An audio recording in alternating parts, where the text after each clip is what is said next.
Welcome back. ফিরে এলাম একটা খুদে ব্রেকের পর, আর তোমরা দেখছো খুদে রান্নাবাটি। খুদে রান্নাবাটিতে তৈরি হয়ে গেছে বেরেস্তা ওলকপির ডালনা, একেবারে রেডি অ্যান্ড সল্ট। দারুণ একটা রান্না শিখলাম গো তোমার থেকে, থ্যাংক ইউ। মা মেয়ে দুজনে একেবারে লাজবাব। এই দুজনের জুটিকে তো আমাকে একটা সুন্দর গিফট দিতেই হচ্ছে। তোমাদের জন্য আছে জয় গোপালের পক্ষ থেকে এই আকর্ষণীয় gift hamper. Thank you, you welcome.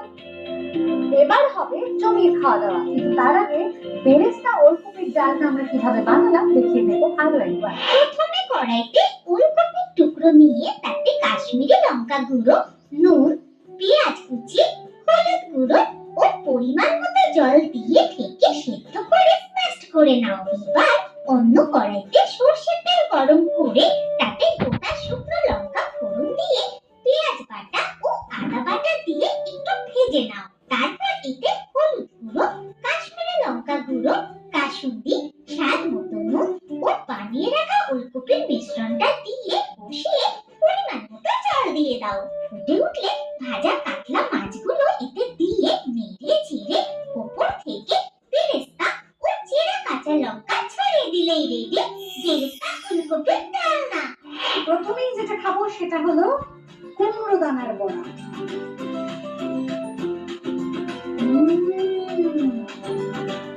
দারুণ হয়েছে, খুব টেস্টি হয়েছে। এটা তো গরম ভাতে অসাধারণ লাগবে। এবার দেখি তো বেরেস্তা ওলকপির ডালনা কেমন হয়েছে। খুব সুন্দর হয়েছে গো, থ্যাংক ইউ। এটাও অন্যরকম ভালো হয়েছে। মানে আমি বলি, আমরা মাছে অনেক রকমের আইটেম খাই, কিন্তু এটা একেবারে অন্যরকম টেস্ট। বন্ধুরা, চেনা চেনা জিনিস দিয়ে বেশ অচেনা সব রান্না হচ্ছে না?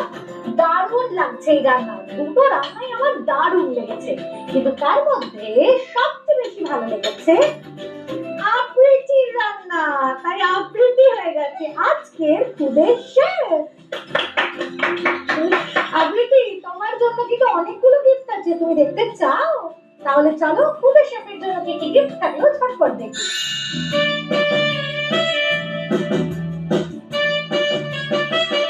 এছাড়াও আছে আরো দুটো স্পেশাল গিফট।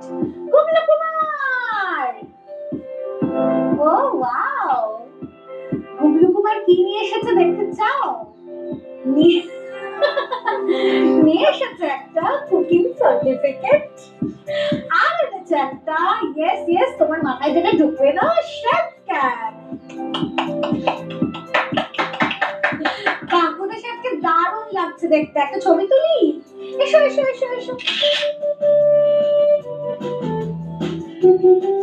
এবারে আবৃত্তির জন্য আরো একটা গিফট আছে, চাই তোমার? তোমার জন্য আছে সুইট সুইট ক্যান্ডিজ। এসব তোমার পছন্দ? কতটা? আজকে এখানে এসে কেমন লাগলো তোমার? কতটা দারুণ। মায়ের কেমন লাগছে? আমার তো খুবই ভালো লাগছে, কারণ ও প্রথম থেকে যখন দেখতো তখন থেকে বলতো, রোজ বলতো আমি ওখানে যাবো, আমি খুদে রান্নাবাটিতে যাব। তখন থেকেই আমারও ইচ্ছা ছিল যে না, ও আসুক। আমার তো খুবই ভালো লাগছে। Thank you so much. তোমরা এত দূর থেকে এসেছো, এত সুন্দর দুটো রেসিপি শিখিয়ে গেলে, আমার তো মনে থাকবে। আচ্ছা, যেতে যেতে এবার কি আবৃত্তির মায়ের থেকে একটা আবৃত্তি শুনবো নাকি? নিশ্চয়। অ্যানুয়ালের রেজাল্ট হাতে বাড়ি ফিরল ছেলে। মা বলল, কোন পেপারে কত নাম্বার পেলে? হিস্ট্রিতে মম 82, ম্যাথসে 90। মা বলল, fantastic, just like a hero. সায়েন্সে dad, not so fair, only 69। ইংলিশে জাস্ট 92, অল টুগেদার 5।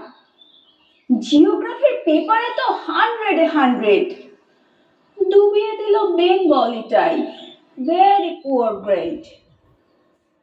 ছেলের মাথায় হাত রেখে মা ঠোঁট বেঁকিয়ে বলে, নেভার মাইন্ড, বেঙ্গলিটা না শিখলেও চলে।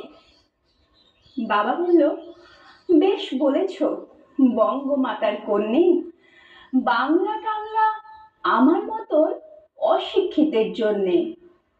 রবীন্দ্রনাথ, বিদ্যাসাগর, নেহাত ছিলেন বোকা, না হলে কেউ শখ করে হয় বাংলা বইয়ের পোকা।